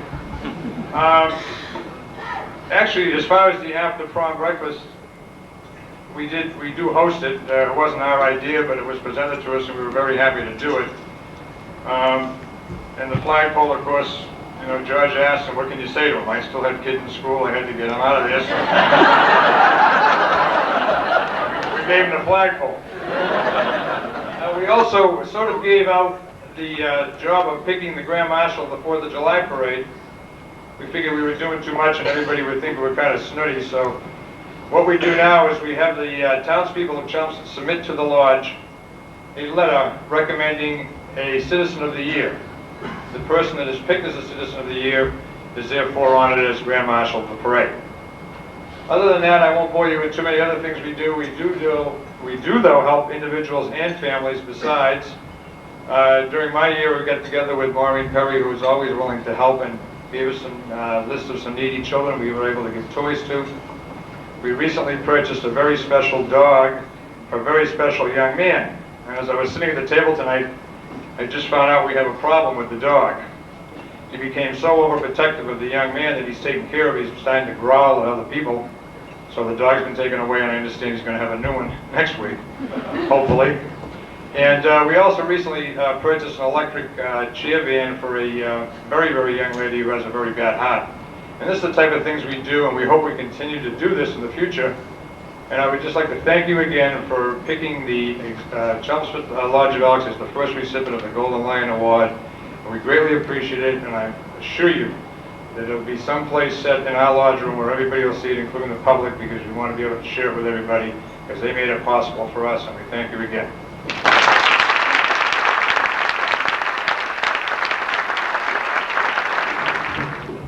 Priscilla McAndrew, class of 1939. At Chelmsford High School, the class salutatorian, the class vice president, a graduation speaker, treasurer of the Athletic Association, chairman of the Debating Society, member of the yearbook staff, member of the Drama Club, member of the Latin Club, Daughters of the American Revolution Good Citizenship Award. Priscilla went on, graduated from Westbrook Junior College with a major in medical secretary. Graduated with the highest of honors. She was elected the House President. She was a member of the then famous Glee Club. She was the faculty's choice to play the part of Madonna in the college Christmas Vesper pageant. She was one of the 6 students recognized by the Student Council for outstanding leadership and service in student activities.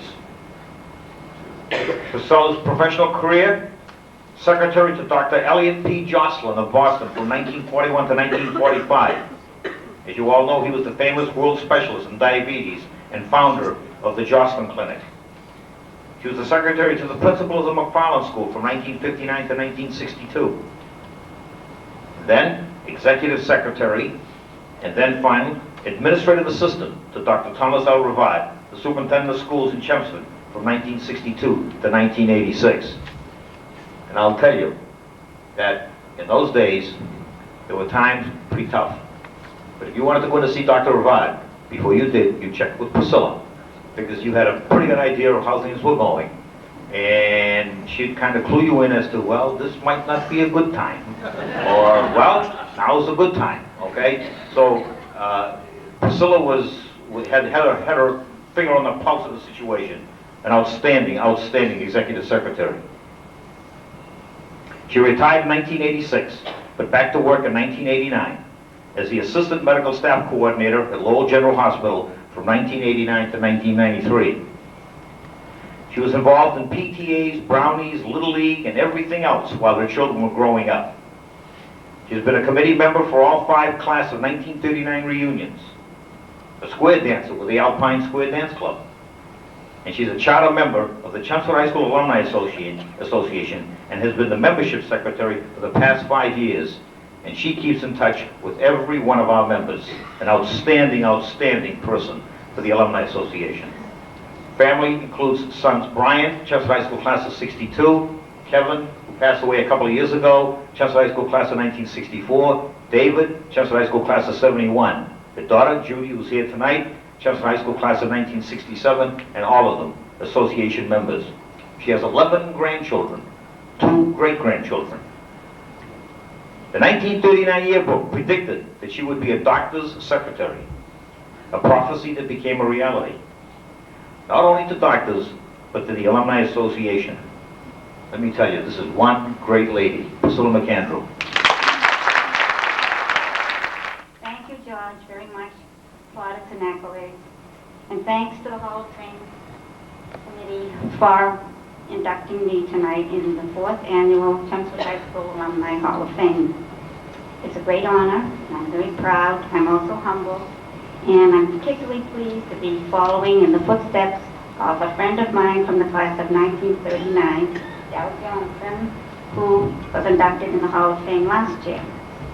Being secretary to the superintendent of schools was a milestone in my life. I found that instead of being responsible for my 4 children, I was surrounded with thousands of children.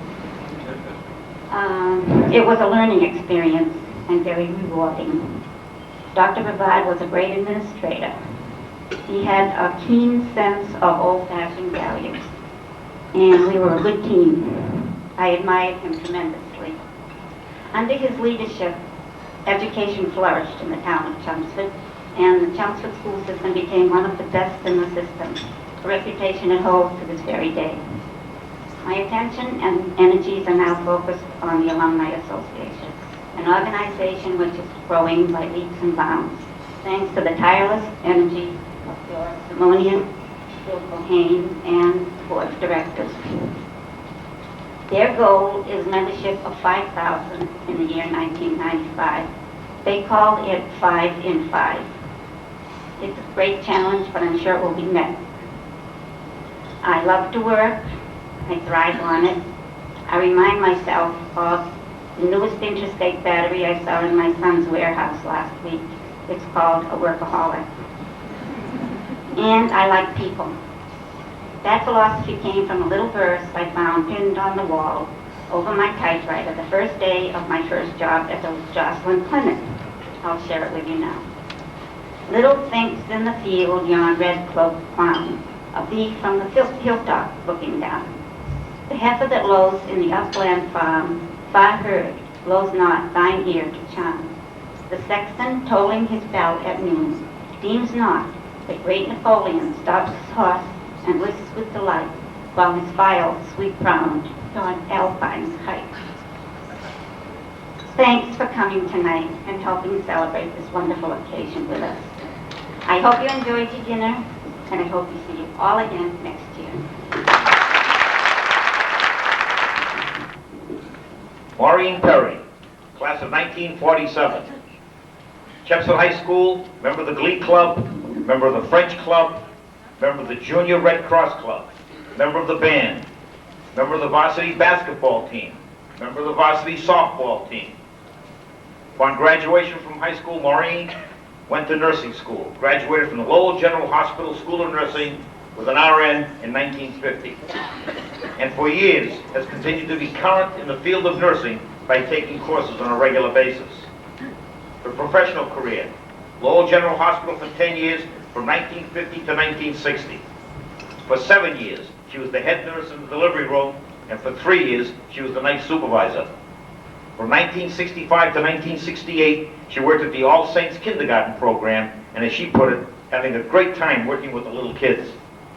In 1968, she started working for the Chelmsford Public Schools as a school nurse at the South Row School and at the high school. In 1970, she became the nurse at the high school full-time and has been there ever since. In 1979, she was promoted to administrative nurse for all of the schools. For the past 16 years, she has spearheaded the Chelmsford High School Santa Fund, which over all these years has been a blessing for so many families in town who still remain anonymous. It has not only been successful from the viewpoint of giving to the needy, but also a lesson in compassion for the students of Chelmsford High School. She served as an advisor to the class of 1992 for 4 years, and in appreciation for all of her time and effort, the class dedicated their yearbook to her. Maureen has worked as a volunteer nurse for many years for the Florence Crittenden League in Boston, worked at the House of Hope as a volunteer, served on many town-wide committees dealing with health issues, and has been the resource person for many, many years to the health education curriculum. Presently is serving on the Town of Chelmsford AIDS Awareness Task Force. Serves as a resource person for the Outreach Commission of her church. Still does a great deal of babysitting. She presently is the Vice President of the Chelmsford School Nurses Association and a member of the Chelmsford High School Alumni Association. Her family includes her daughter Pam, Chelmsford High School class of 1977, her son-in-law Paul Vaughn, Chelmsford High School class of 76, 2 granddaughters, Kristen and Erica, and her son Brian, class of 1979. And aside, she is a direct descendant of John Quincy Adams. To quote a good friend of hers, she's an unsung hero, does not seek any praise or news media coverage, except to promote the causes she helps. The 1992 yearbook dedication says, Her warm, genuine smile, her gentle touch and healing hands make her a wonderful nurse, advisor, and friend. I give you Chelmsford's Mrs. Santa Claus, Maureen Perry. Thank you, George. I'd like to take this time now to thank the Chelmsford High School Alumni Association for the induction tonight into the Hall of Fame. This is a very proud moment for me. Oftentimes we hear about how the children of today aren't like they were in the good old days. What was it like in the good old days? That's what my granddaughters once asked me. And I thought about it for a minute. And then I thought, I don't know whether I should tell them this or not, but I did. One day I remember very vividly, we had an unexpected day off from school. Some of our football players had put a skunk in the ventilating system. The school wasn't the same for some time to come. I think that of all the things I've done at school, or with many of them, one of the happiest times for me was as class advisor with George said, working with these students. As a nurse, you don't think that you're going to be an advisor. You do nursing, not advising. But I think it was one of the happiest times for me and with the students that I worked with. And I think that I leave with these thoughts, that if it weren't for the youth of today, what would we have for tomorrow? Thank you very much. Judith Sidebottom Putnam, class of 1963. At Chelmsford High School, the class valedictorian, member of the varsity field hockey team, member of the yearbook staff, member of the math club, member of the science club for 3 years, president her senior year. She was a science fair participant for 3 years, first place winner her senior year. Lowell Technological Institute Regional Science Fair participant her senior year and was a first place winner. She was the winner of the Kiwanis Club of Lowell Award at that fair. Member of the varsity choir, a talent show participant, member of the speech club for 3 years, member of the drama club for 4 years and had leading roles in the drama club productions all 4 years. Member of the National Honor Society, secretary her senior year. Member of the science quiz team, appearing on Dateline Boston TV. Winner of the Bosch Alum Science Award. Winner of the Fogg Award. A National Merit Letter of Commendation. Class marshal her junior year. And in her spare time, she was a member of the guinea pig keepers team. That's local.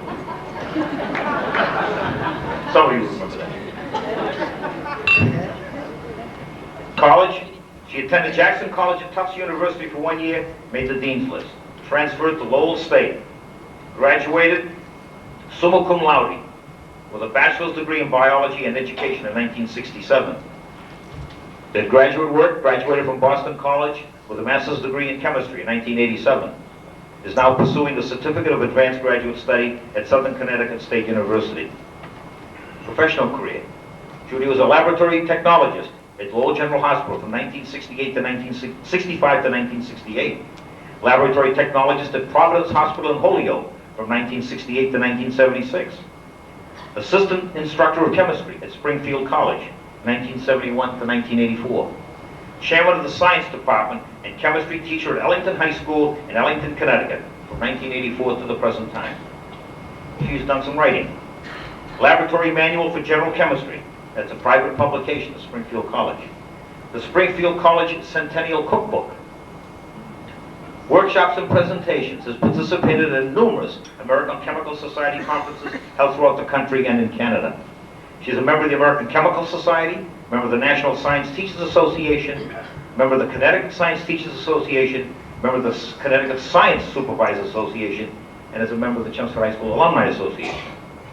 Family includes her husband David, son Michael, daughter-in-law Angela, their son Jonathan, and her son Lane. Over the many years that I was a biology teacher at CHS, Judy was one of my most enjoyable students because of her motivation, because of her interest, because of her undying spirit, her energy and enthusiasm. Boy, I'll tell you, they don't come like her every day. I give you Judy Putnam.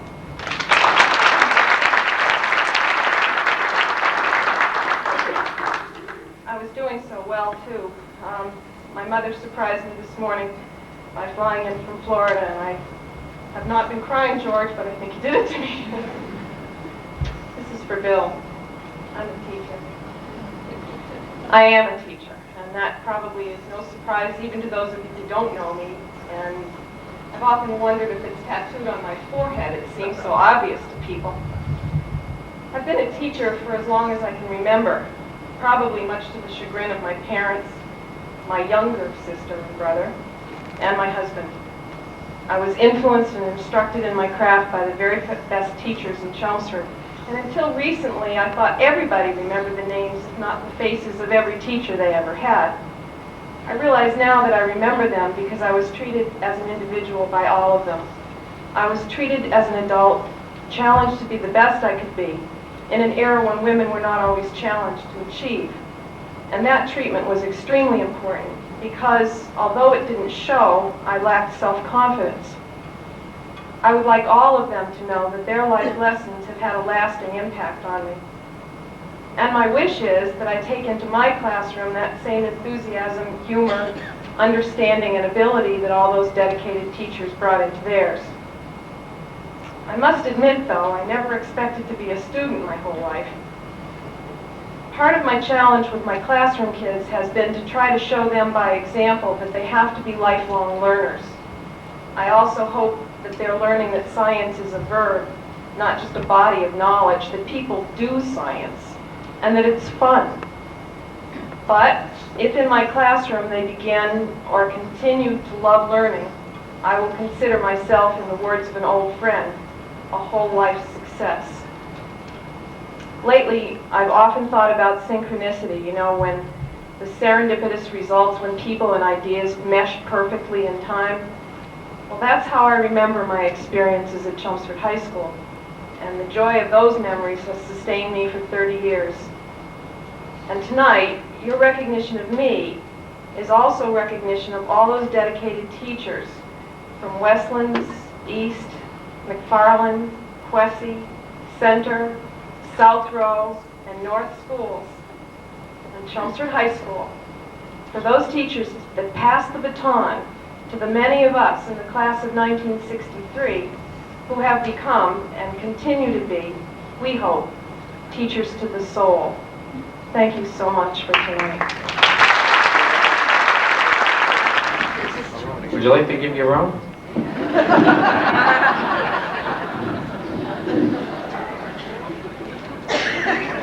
I graduated in 1974, 20 years out. I've been waiting 20 years for this. No. George Simonian. Graduate of class of 1974. No, that was me, sorry. No. Graduate of the class of 1945 of Laurel High School. Member of the Science Club. He was a member of the varsity track team. He spent most of his time in high school with the Boy Scouts of America, and he achieved the rank of Eagle Scout with the Silver Palm. Keep in mind that this was during the war, when there were very few activities available to a young person. In college, he graduated from Trinity College with a Bachelor of Science degree with a major in pre-medicine in 1949. He was a member of the varsity track team. He was the president of the Intramural Athletic Board and a member of many campus activities and clubs. He was a class marshal, a very high honor for Trinity College. It's a ceremonial honor and it's an elected position from his class. He graduated from graduate school with a Master of Arts degree from Boston University in 1951 with a major in science education. Received advanced studies at University of Massachusetts at Amherst, the University of Colorado, Salem State College, Boston University, and Harvard University. His military career. He is a retired captain of the United States Air Force, served 10 years of active and reserve service. He spent 3 years in occupied Germany as an intelligence and electronic countermeasures officer, flying in RB-26s.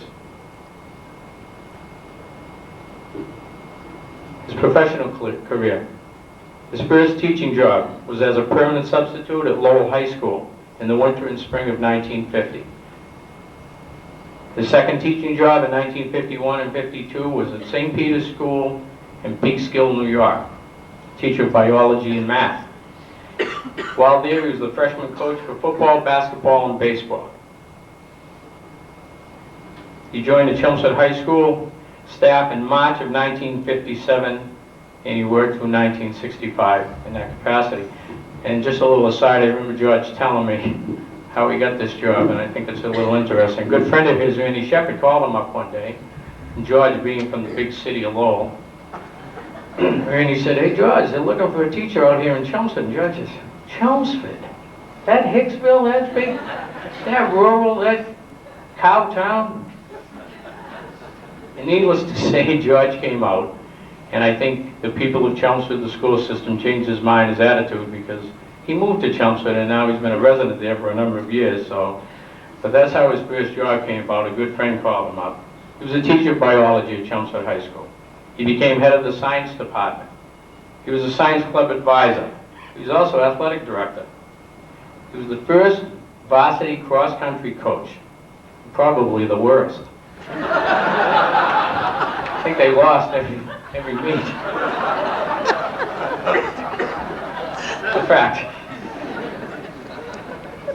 He was the first president of the Chelmsford High School Faculty Association, and I believe he's the only member of the faculty to ever participate in all 7 faculty plays for the benefit of the town of Chelmsford Scholarship Fund. A little aside on that one. I was talking to some of the his faculty cohorts here this evening, and over the last few months I've been making some phone calls. It got to the point where they didn't know whether to let George in the plays. And I'll tell you why. He'd show up at practice one day, his hand was in a cast all the way up to his arm. He was out snow blowing, he got his hand caught in the thing and almost tore his hand off. Well, that was bad enough they had to hide that for the course of practice and so forth. The next year, he comes in, and his face is distorted with black and blues, and he's all cut up. And I said, "What happened, George?" He said, "Oh, I was cutting a little thing off my tree, so it fell down on my face." So the following year, they were trying to think of a part they could give him, maybe something like Phantom of the Opera, covering the face. Never worked. He was one of the pioneers teaching via closed-circuit television, and I don't know how many of you were members of, went through Chelmsford High School, but I can remember as a very young child in 2nd grade, and I thought this was so cool. Every classroom had a TV in it, and we could watch our art class and our music class, and George was given science classes on closed-circuit TV. Now this is back in the 60s. Think about it, really. Before most schools even had a television in the school, Chelmsford was using closed-circuit television throughout its system. And George was one of the pioneers in developing that. He became the coordinator of science in 1965 and continued through 1969. He was responsible for the development and implementation of a kindergarten through 12 science curriculum. In 1969, he became the director of curriculum and worked in that capacity through 1972. Working with a team of 12 curriculum coordinators and program supervisors, developing and implementing a coordinated kindergarten through 12 curriculum from art to social studies. He was appointed the educational consultant for the new high school. He was responsible for developing the educational specifications for a house plan, a high school, working with the architects, the building committee, and the school committee. And in January of 1973, he was appointed the position of principal at Chelmsford High School, a position he held through August of 1988, at which time he retired. The first year and a half of that I remember real well because I was graduating at that time. I was in my senior year. George was the principal of a school in turmoil. He had to provide the leadership as high school. It was on double sessions. That was a big change. There was a lot of people that felt they should be in one session, a lot of people felt they should be in another session, and he was finally responsible for developing a plan for that. And I think we all made it pretty well, and I know my friends and classmates from the classes after me did pretty well too. And I think that's a testament to his educational experience, but also his administrative ability. He continued as educational consultant for the new high school. He established a comprehensive in-service program for staff and students in preparation for the move into a new concept and a new physical house plan at the new high school. In September 1974, he coordinated the move of Chelmsford High School from its location on North Road to the new high school on Richardson Road, and he implemented the house plan. And I'd like to quote a statement that he made to me in interviewing him for this evening. He said, "It was a golden opportunity to work with an outstanding administrative team, an exceptionally talented faculty, a dedicated support staff, and a diverse, bright, motivated, spirited, and talented student body." George has never been one to want all the accolades, and he does show much praise for all of his staff and his students. He became the principal of the largest suburban high school in the state for a few years. The school became a model nationally for the house plan. It also became a model for international programs, exchange programs. At one time, the high school had an exchange programs with 6 different countries. And if I may also do another little aside here, because there's a lot of things that are kind of coming to mind here. During George's tenure as principal, now I've read quite a resume here. This is a well-educated man, a man who's traveled, he was in the service for many years, so he's pretty up on things. Well, every Monday morning, he used to have a little meeting with his deans, you know, to set the tone for the week. So the deans had made it into the office, but George wasn't quite ready yet. He was out flitting about the halls, maybe. Well, one of the teachers came in, and he had this U.S. News and World Report. He was a little concerned about an article that was in it. So George walks in, and he says, "What's going on?" So Mr. McLaughlin holds up the U.S. World Report, and he says, U.S. News Report, he says, "What do you think we ought to do about this?" And the headline says, "Condoms becoming popular." George says, "I don't see a problem with that." They all kind of were a little startled, because George is a pretty straight guy. And he's a little concerned. Now, you have to remember, this is back in the early 70s, okay? A little different attitude. And they go, "You really serious? You know, you think we ought to just leave this up in the library?" "Sure, they're becoming real popular. People are buying them at $100,000, selling them in a couple of years for $150,000. Condominium's a great thing."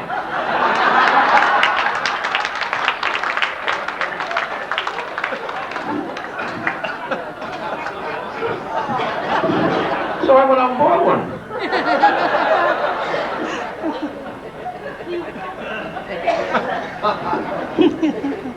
Chelmsford High School, while George was principal, won the Dalton Trophy 7 consecutive years. A true testament to the sports programs and the leadership of the school. While he was principal, they set a standard for excellence, unequaled in the history of the state of Massachusetts. But they also had a standard for academic excellence as well. The yearbook won many awards. The math club was a state champion. The newspaper, The Voice, won a state award. The art club won the Boston Globe Award for art clubs. The Distributive Education Clubs of America, a business-related group from the school, won a prestigious award nationally for marketing, advertisement, and product development. The Drama Club received many, many accolades. The orchestra to this day is still doing a European tour, which was started while George was principal of the high school. The other thing that's interesting to note, and I think it has been a tradition which George has felt very important to the students of Chelmsford High School, is that colleges and universities to this day, and especially during the years that I can remember, were always coming to Chelmsford High School recruiting. Because the students that left and went out into the universities and colleges of the United States from Chelmsford High School had a certain way about them. They were well educated and prepared for college life. And that's the type of student that colleges and universities were looking for. And because the students did well out in the university, so did the students at Chelmsford High School do well.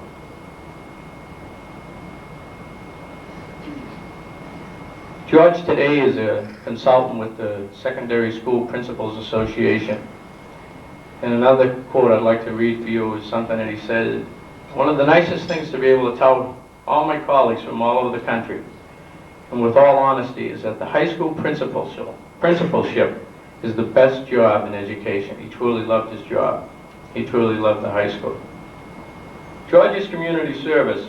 He was a past member of the Chelmsford Rotary Club, past member of the Chelmsford Round Table, a past member of the Chelmsford Finance Committee, the vice chairman of St. Spartan's Armenian Church Parish Council.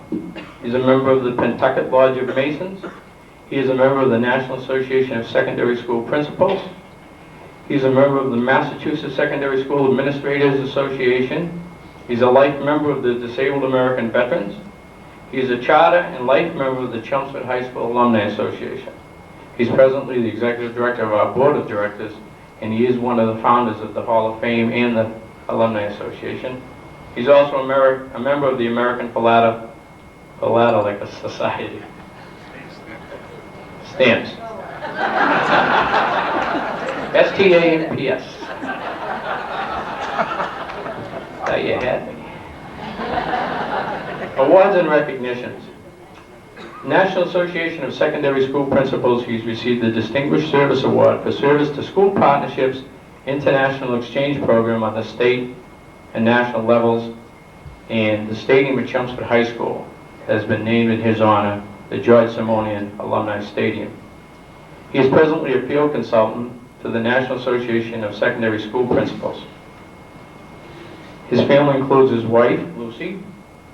He has two daughters, Lucy Ann, who is presently, she is a CHS class of 1982 graduate. She's also a graduate of the U.S. Naval Academy, and she's presently stationed in Bahrain and couldn't be here this evening. But she did send me a fax this past week, which I'd like to just read just quickly. Dear Dad, I really wish I could have been there for your special day, or I guess I should say night. I hope the video camera catches everything. I guess this night can be summed up by a phrase that I hear all the time after people find out that you were my high school principal. It must have been awful having your dad as the principal. I can only imagine what a rotten high school experience it must have been for them, because it really wasn't that bad. Of course, it did mean that it made it a bit difficult to skip classes. So Dad, on this another big night for you and in the life of Chelmsford High School, and you're there right along with it, it makes me very, very proud. This is a special note to Lucy. It says, Mom, thanks for being there for Dad. But we all know Dad could not have devoted as much time to the town and the kids of Chelmsford without your love and support.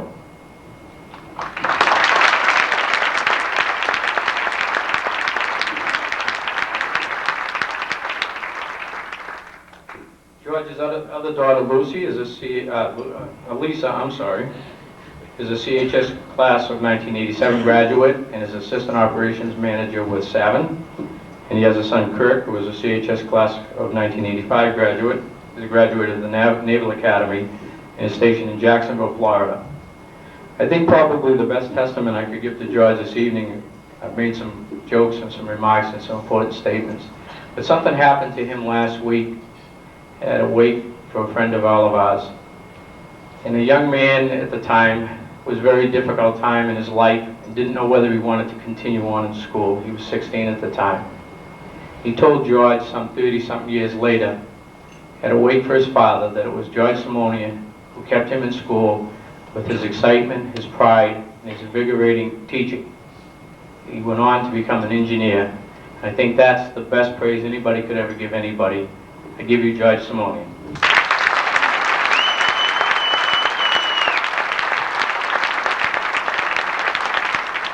It's getting very late, but I know, but there are some things I just have to say. Thank you so very, very much. Thank you, Bill.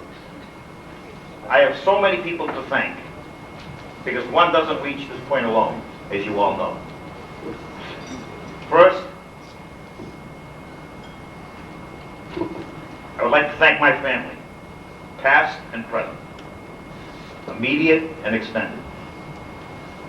Without their support, without their understanding, without their love and encouragement, and without them allowing freedom of time to pursue the goals that I had established for myself, I wouldn't be here tonight.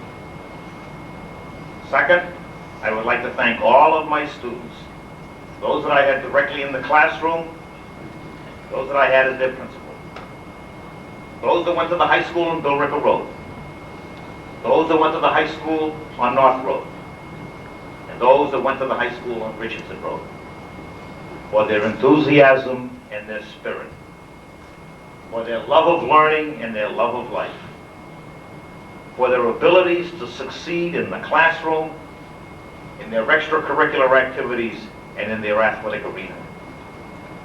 For their abilities to lead and for their abilities to follow. For their compassion for their fellow students. And for their unmistakable understanding that Chelmsford High School was a place to learn. Third, I would like to thank all of my colleagues. Those that worked with me as a teacher, those that worked with me while I was in the central office, and all of those that worked with me while I was a principal. You see, I had the good fortune of working with some great mentors, Dr. Ravad and Mr. Conrad. Working with some great teachers who were on the cutting edge of curriculum improvement in the 1960s. Working with a team of administrators who firmly believed that a very large high school can be administered on a personal basis where students and staff do not become anonymous. And working with the staff, teachers, secretaries, custodians, nurses, food service ladies, and aides that made that happen and made our school a national model. Fourth, I would like to thank this community, Chelmsford, and the parents for all of their support of me and my dreams that eventually became a reality. Fifth, I would like to thank the Alumni Association for this honor and for their efforts in putting together an active association that will continue to foster the spirit of Chelmsford High School within the adult community. And so once again, thank you from the bottom of my heart. Thank you.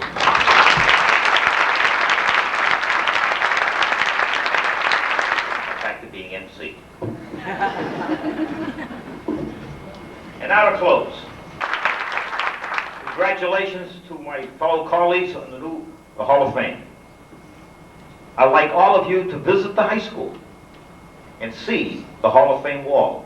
It's impressive. Now, we will be honoring 9 more great people next year, on the 18th of March, 1995. And you know I'll be around to get you, so save the date. Thank you for coming tonight. Make sure your parking garage ticket is validated. Get it done at the desk. Drive carefully going home. And thanks again for a great evening. Thank you very, very much.